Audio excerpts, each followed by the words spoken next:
আসসালামু আলাইকুম।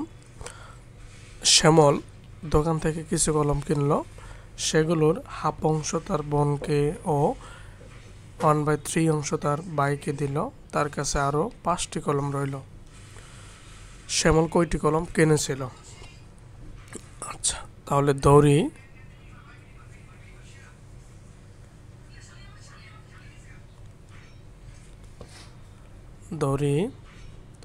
শ্যামল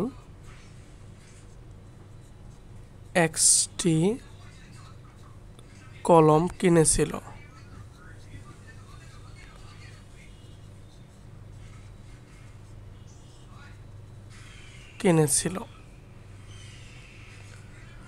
তারপরে সেগুলোর হাফ অংশ তার বোনকে দিল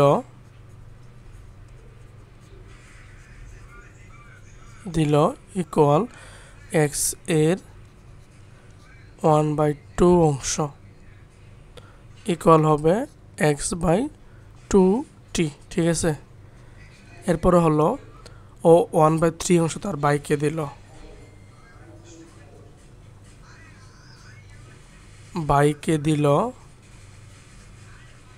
x এর 1/3t বা অংশ, তাহলে হবে x/3t কলম তার ভাইকে দিল।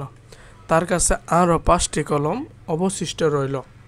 ঠিক আছে, আচ্ছা, এখন আসি আমরা প্রশ্ন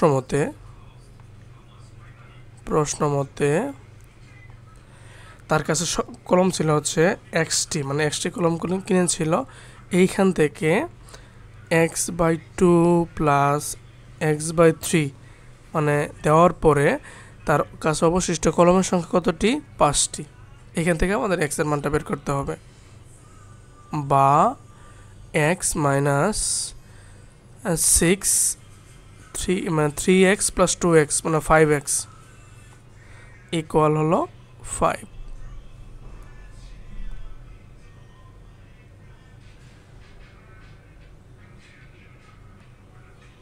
আচ্ছা, বা এবার লসাগু হবে